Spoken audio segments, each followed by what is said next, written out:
Hey guys, I hope you are enjoying your weekend. I thought that it's been kind of a while since I read to you, so I thought I would do that again today. Like I've said before, if you don't want to listen to me read to you, that's fine. Feel free to read the chapter by yourself. We are on chapter 43. I know that's backwards, but we're on chapter 43. Just a quick review before we get started. When we last read, Zero and Stanley were up on God's thumb. They have found onions to eat, and they have found a water source. They ended up digging kind of that water source up, so they're able to get some good water. And they have found onions to eat. And they had a conversation about Zero told Stanley that he is the one that actually stole the shoes. He didn't know that they were famous shoes, but he did steal them because, he was homeless. And so he took them.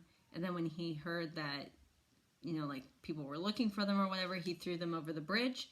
And then that's then where we make the connection that Stanley was walking under the bridge, and that's how he said the shoes had just fallen from the sky. It's because Zero had thrown them over the bridge. So that's kind of what happened. And so Zero then was honest with Stanley and told him that it was his fault that Stanley was at the camp. So we are ready for chapter 43. We weren't always homeless, Zero said. I remember a yellow room. How old were you when you, Stanley started to ask, but he couldn't find the right words. Moved out. I don't know. I must have been real little because I don't remember too much. I don't remember moving out. I remember standing in a crib with my mom singing to me. She held my wrists and made my hands clap together. She used to sing that song to me, that one you sang. It was different, though. Zero spoke slowly as if he was searching his brain for memories and clues. And then later I know we lived on a street, but I don't know why we had left the house. I'm pretty sure it was a house and not an apartment, and I know my room was yellow. It was late afternoon. We were resting in the shadow of the thumb. We had spent the morning picking onions and putting them in the sack. It didn't take long, but long enough that we had to wait another day before heading down the mountain. They wanted to leave at the first hint of daylight so they'd have plenty of time to make it to Camp Green Lake before dark. Stanley wanted to make sure he could find the right hole. Then they would hide by it until everyone went to sleep. They would dig for as long as it seemed safe and not a second longer. And then, treasure or no treasure, they'd head up the dirt road. If it was absolutely safe, they'd try to steal some food and water from the camp kitchen. I'm good at sneaking in and out of places, Zero said. Remember, Stanley had warned, the door to the rec room squeaks. Now he was laying on his back trying to save his strength for the long day ahead. He wondered what happened to Zero's parents, but he didn't ask. Zero didn't like answering questions. It was better to just let him talk when he felt like it. Stanley thought about his own parents. In her last letter, his mom was worried that they might be evicted from their apartment because of the smell of the burning sneakers. They could easily become homeless as well. Again, he wondered if they'd been told that he had run away from camp. Were they told that he was dead? An image appeared in his head of his parents hugging each other and crying. He tried not to think about it. Instead, he tried to recapture the feelings that he had the night before, and the inexplicable feelings of happiness, the sense of destiny. But those feelings didn't return. He just felt scared. The next morning, they headed down the mountain. They dunked their caps in the water hole before putting them on their heads. Zero held the shovel, and Stanley carried the sack, which was crammed with onions and the 3 jars of water. They left the pieces of broken jar on the mountain. This is where I found the shovel, Stanley said, pointing into a patch of weeds. Zero turned and looked up toward the top of the mountain. That's a long way. You were light, Stanley said, and you'd already thrown up everything that was inside your stomach. He shifted the sack from one shoulder to the other. It was heavy. He stepped on a loose rock, slipped, and then fell hard. The next thing he knew, he was sliding down the steep side of the mountain. He dropped the sack and the onions spilled around him. He slid into a patch of weeds and grabbed into the thorny vine. The vine ripped out of the earth, but slowed him enough that he was able to stop himself. Are you all right? Zero asked from above. Stanley groaned as he pulled the thorn out of his palm of his hand. Yeah, he said. He was all right. He was more worried about the jars of water. Zero climbed down after him, retrieving the sack along the way. Stanley pulled out some thorns out of his pant leg. The jars hadn't broken. The onions had protected them, like styrofoam packing material. Glad you didn't do that when you were carrying me, Zero said. They'd lost about a third of the onions, but recovered many of them as they continued down the mountain. When they reached the bottom, the sun was just rising above the lake, and they walked directly toward it. Soon they stood on the edge of a cliff looking down on the dry lake bed. Stanley wasn't sure, but he thought he could see the remains of Mary Lou off in the distance. Remember, Mary Lou is the boat that they found the sploosh and that Zero was hiding under. You thirsty? Zero asked. No. Or Stanley asked. No, said Zero. How about you? No. Stanley lied. He didn't want to be the first one to take a drink. Although they didn't mention it, had become kind of a challenge between him and Zero. They climbed down into the frying pan. It was a different spot from where they had climbed up. They eased themselves down from one ledge to another and let themselves slide into other places, being especially careful with the sack. Stanley could no longer see where the Mary Lou, but headed in what he thought was the same direction. As the sun rose, so did the familiar haze of heat and dirt. You thirsty? Zero asked. No, said Stanley. Because you have 3 full jars of water, said Zero. I thought maybe it was getting too heavy for you. If you want to drink some, it'd lighten your load. I'm not thirsty, said Stanley, but if you want a drink, I'll give you some. I'm not thirsty, said Zero. I was worried about you. Stanley smiled. I'm a camel, he said. They walked for what seemed like a long time and never came across the Mary Lou. Stanley was pretty sure they were heading in the right direction. He remembered that when they left the boat that they were headed toward the setting sun. Now they were headed toward the rising sun. He knew the sun didn't rise and set in exactly the east and west, but more southeast and southwest. But he wasn't sure how that made a difference. His throat felt as if it was coated with sandpaper. You sure you're not thirsty? He asked. Not me, said Zero. His voice was dry and raspy. When they finally did take a drink, they agreed to do it at the same time. Zero, who was now carrying the sack, set it down and took out 2 jars, giving one to Stanley. They decided to save the canteen for last, since it couldn't accidentally break.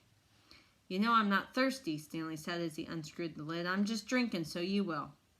And I'm just drinking so you will, said Zero. They clinked the jars together and, watching the other, poured the water into their stubborn mouths. Zero was the first to spot the Mary Lou, maybe a quarter mile away, and just off a little to the right, and they headed for it.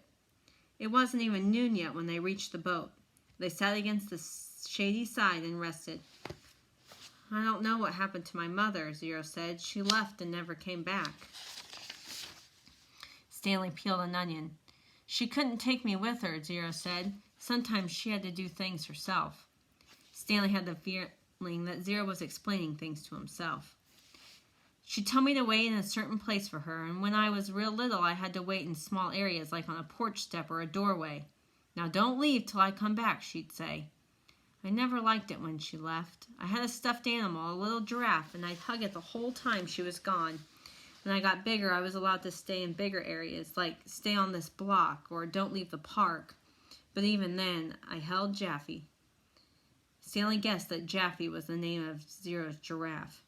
Then one day, she didn't come back, Zero said. His voice sounded suddenly hollow. I waited for her at Laney Park. Laney Park, said Stanley. I've been there. You know the playscape? Asked Zero. Yeah, I played on it. I waited there for more than a month, said Zero. You know that tunnel that you crawl through between the slide and the swing bridge? That's where I slept. They ate 4 onions apiece and drank about half a jar of water. Stanley stood up and looked around. Everything looked the same in all directions. When I left camp, I was heading straight towards Big Thumb, he said. I saw the boat off to the right, so that means we have to turn a little to the left. Zero was lost in thought.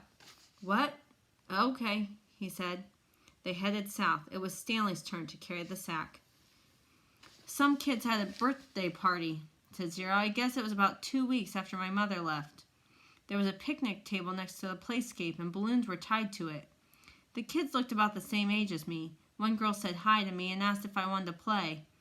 I wanted to, but I didn't. I knew I didn't belong at the party, even though it wasn't their playscape. There was this one mother who kept staring at me like I was some kind of monster. Then later a boy asked if I wanted a piece of cake, and then the same mother told me, go away, and she told all the kids to stay away from me. So I never got the piece of cake. I ran away so fast I forgot Jaffe. Did you ever find him? It? For a moment, Zero didn't answer. Then he said, he wasn't real. Stanley thought again about his own parents, how awful it must be to never know if he were dead or alive. He realized if that's how Zero must have felt, not knowing what happened to his mother. He wondered why Zero never mentioned his father. Hold on, Zero said, stopping abruptly. We're going the wrong way. No, this is right, said Stanley. You're heading toward Big Thumb when you saw the boat off to your right. That means you should have turned right when we left the boat. You sure? Zero drew a diagram in the dirt. Stanley wasn't sure. We need to go this way, Zero said, drawing a line on the map, then headed that way himself. Stanley followed. It didn't feel right to him, but Zero seemed sure. Sometime in the middle of the afternoon, a cloud drifted across the sky and blocked out the sun. It was a welcome relief. Once again, Stanley felt that destiny was on his side. Zero stopped and held out his arm to stop Stanley, too. Listen, Zero whispered.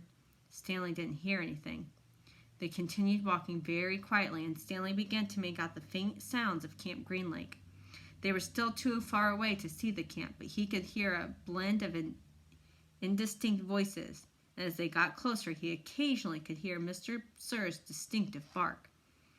They walked slowly and quietly, aware that sounds travel in both directions. They approached the cluster of holes. Let's wait here until they go in, said Zero. Stanley nodded. He checked to make sure there was nothing living in it, then climbed down into the hole. Zero climbed into the one next to him. Despite having gone the wrong way for a while, it hadn't taken that nearly as long as Stanley had expected. Now they just had to wait. The sun cut through a cloud, and Stanley felt its rays beating down on him, but soon more clouds filled the sky, shading Stanley in his hole. He waited until he was certain the last of the campers had finished for the day. Then he waited a little longer. As quietly as possible, he and Zero climbed out of their holes and crept toward camp. Stanley held the sack in front of him and cradled it in his arms, instead of on his shoulder, to keep the jars from clinking against each other. A wave of terror rushed over him when he saw the compound, the tents, the rec room, the warden's cabin under the 2 oak trees. The fear made him dizzy. He took a breath, summoned his courage, and continued. That's the one, he whispered, pointing out the hole where he had found the gold tube. It was about 50 yards away, but Stanley was sure it was the right hole. There was no need to risk getting any closer. They climbed down into adjacent holes and waited for the camp to fall asleep. All right, we are stopping there for today. We are almost done. We are so close. We will continue reading on Wednesday. So the link for your assignment is down below the video, so make sure you get that done. It shouldn't take you that long. Make sure you read all of the directions. A lot of you are losing points on simply just not following directions. It's not that you don't know what's going on. It's not that you're not writing about good content. It's that you're not following all the directions. So please make sure you do that below. And I will talk to you later. See you later, guys. Have a good day.